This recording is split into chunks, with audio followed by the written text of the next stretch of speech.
Para Deus cumprir esta esperança da ressurreição, Jesus tem que voltar pela segunda vez.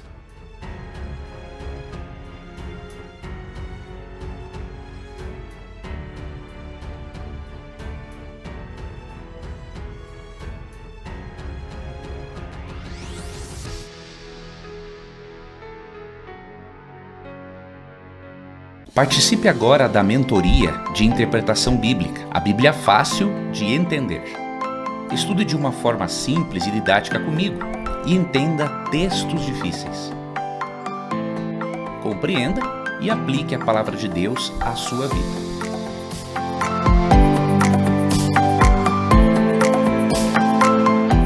Inscreva-se agora, vagas limitadas.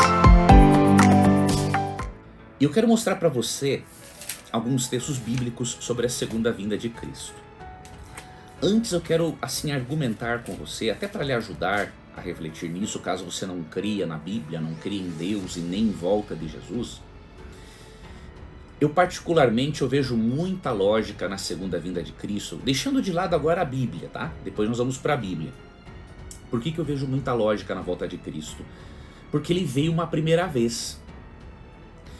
Como ele veio uma primeira vez, se ele não voltar pela segunda, ele não concretiza a obra que ele começou na sua primeira vinda.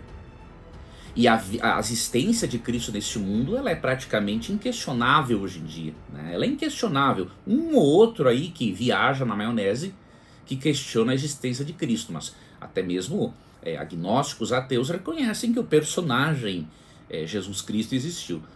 Mas como Jesus ele foi muito, ele teve uma inteligência emocional muito sofisticada e ele falou coisas muito importantes e fortes, né?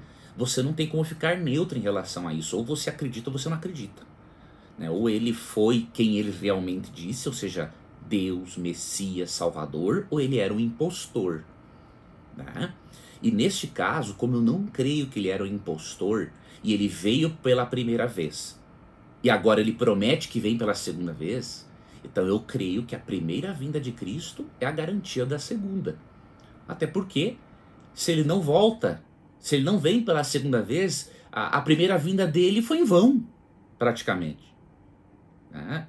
Ele não vai concluir aquilo que ele começou, tá? Então eu vejo lógica na segunda vinda de Cristo por isso. Agora, para a Bíblia, indo para a Bíblia, eu creio que Cristo falava a verdade. Eu não creio que ele fosse um mentiroso ou um lunático, né? E em João 14, 1 a 3, ele fez a seguinte promessa: eu não creio que ele minta. Não permitais que o vosso coração se preocupe. Credes em Deus, crede também em mim. Na casa de meu pai há muitos aposentos. Se não fosse assim, eu o teria dito a vós. Portanto, vou preparar-vos lugar. E quando eu me for e vos tiver preparado um lugar, virei de novo e vos levarei para mim, a fim de que onde eu estiver, estejais vós também. Aonde que Cristo está hoje? Ele vive na cidade santa. Ele é o nosso sumo sacerdote no santuário celestial, de acordo com Hebreus 8, 1 e 2. Então é para lá que ele quer levar os seus filhos quando ele voltar pela segunda vez. Pai, na sua oração sacerdotal, não é? Em que ele ora por nós, eu desejo que os que me deste estejam comigo, aonde eu estou, e contemplem a minha glória. A glória que me outorgaste, porque me amaste antes da criação do mundo. Então é o desejo desse Cristo pré-existente, né, que existe desde antes da eternidade, é o desejo dele que os filhos dele estejam com ele, aonde quer que ele esteja. Então ele prometeu voltar pela segunda vez. No livro do Apocalipse, na versão Almeida atualizada, Cristo disse: venho sem demora 4 vezes.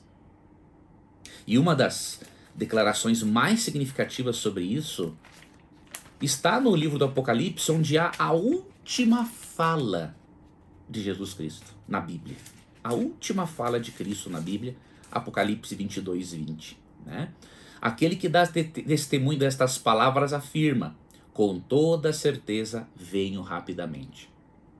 Amém. Aí vem o apóstolo João dizendo, né? Vem, Senhor Jesus. Então Cristo disse assim, ó, com toda certeza venho rapidamente. Então, como eu não creio que Cristo tenha sido um lunático, um mentiroso, mas um ser divino humano, né? Eu tenho que acreditar no que ele diz. E além disso, todos os sinais descritos por ele de forma com bastante antecedência, não é? Descritos, por exemplo, em Mateus 24, Lucas 21, esses sinais se cumpriram e estão se intensificando cada vez mais. Então não há um porquê de duvidarmos disso. Mas alguém pode estar dizendo assim, Leandro, mas Jesus não voltou até hoje, ele já prometeu isso há 2000 anos. Veja, primeiro nós temos que entender uma coisa. O tempo para a volta de Cristo, né, o tempo ideal para a volta de Cristo, não somos nós quem definimos. Que base eu tenho, por exemplo, para dizer que Cristo deveria ter vindo há 10 anos, há 50 anos ou há 100 anos? Ele poderia, óbvio, vir em qualquer momento que ele quisesse, mas dizer que ele deveria, não, Cristo já deveria ter voltado.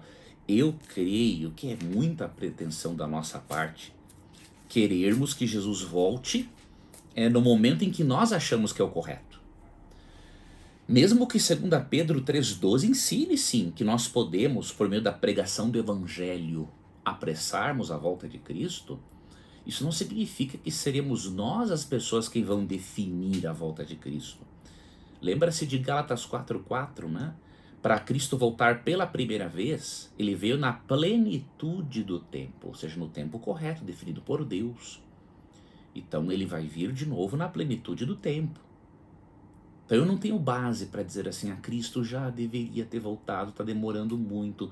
Na nossa perspectiva pode estar demorando, porque a nossa perspectiva de eternidade ela é inexistente. Nós não temos como termos a perspectiva de Deus, por exemplo.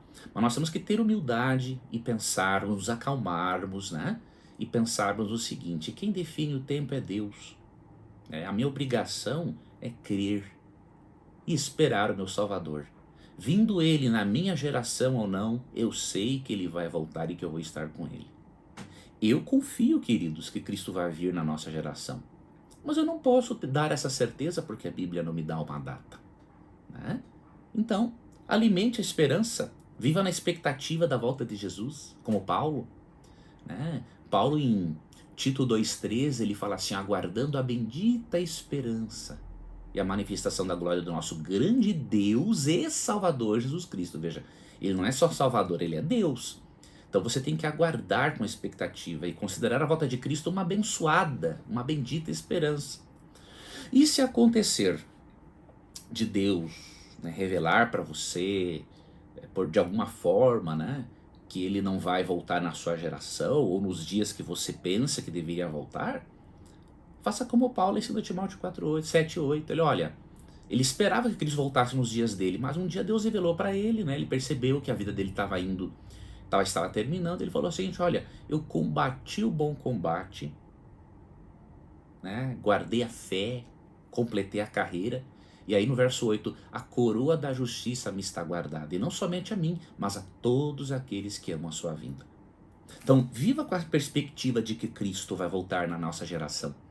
Mas ao mesmo tempo, creia que se isso não acontecer, você não tem um motivo de ficar triste para isso, porque a tua coroa está reservada. Jesus disse, quem crê em mim ainda que morra viverá. Né? Então viva com essa expectativa, viva com essa esperança. E outro detalhe, queridos, um dos motivos pelos quais Cristo não voltou, e aqui é algo que nós temos que aceitar até para nós demonstrarmos preocupação não apenas conosco, mas também com as outras pessoas. Um dos motivos para Cristo não ter voltado ainda, de acordo com 2 Pedro 3,9, é que muitas pessoas seriam pegas despreparadas. Então o Espírito Santo está trabalhando aqui na Terra para que o número maior possível de pessoas se prepare para a volta de Cristo, para que Cristo não pegue essas pessoas de surpresa. Porque Deus quer o maior número possível de filhos dele com ele. Vai ser muito doloroso para Deus os ímpios se perderem, né? Porque não aceitaram o amor de Deus, o plano que ele estabeleceu para salvá-los da morte eterna e do pecado, né? Mas Deus quer salvar o maior número possível de pessoas. E aí 2 Pedro 3,9 diz assim: o Senhor não se atrasa em cumprir a sua promessa, como julgam alguns. Pelo contrário, ele é extremamente paciente para convosco e não quer que ninguém pereça, mas que todos cheguem ao arrependimento. É por isso que ele ainda não voltou. Além de algumas profecias precisarem se cumprir, essas profecias precisam se cumprir até mesmo para dar tempo a outras pessoas e até mesmo a nós cristãos que estamos despreparados, nos prepararmos para o encontro com o Senhor.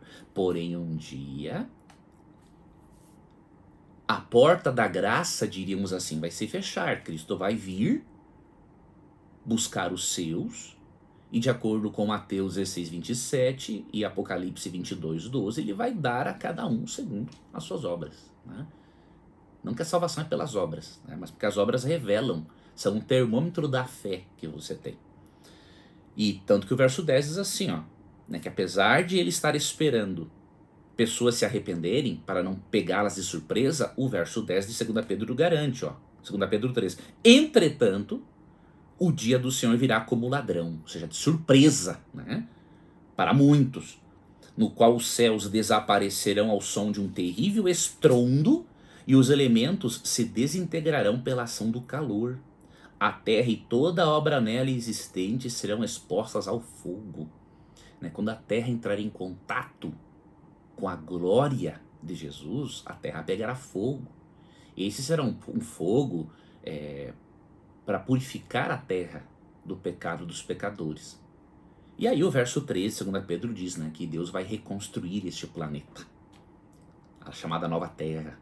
O que ocorrerá de acordo com Apocalipse 20, né, versos 7 a 10, depois 21. Isso ocorrerá após um período chamado milênio, no qual não vamos entrar nesse assunto agora. Participe agora da mentoria de interpretação bíblica, a Bíblia fácil de entender. Estude de uma forma simples e didática comigo e entenda textos difíceis. Compreenda e aplique a palavra de Deus à sua vida.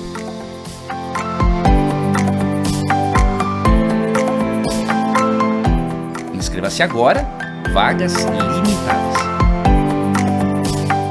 Tudo bem? Eu me chamo Leandro Quadros, sou mestre em teologia e eu gostaria de convidar você a se inscrever na minha Masterclass de Interpretação Bíblica. Ali eu estou dando dicas da hermenêutica, que é a ciência responsável pela interpretação do texto bíblico. Eu estarei ensinando para você algumas das principais regras da interpretação do texto, os passos para o estudo da Bíblia, como se alimentar da palavra de Deus e as ferramentas para o estudo sério das Escrituras. E no momento da sua inscrição você vai ganhar de presente um e-book que eu preparei com um pouco mais de 50 páginas, que vai ser o seu guia, vai lhe ajudar ao longo da sua jornada de estudo da Bíblia.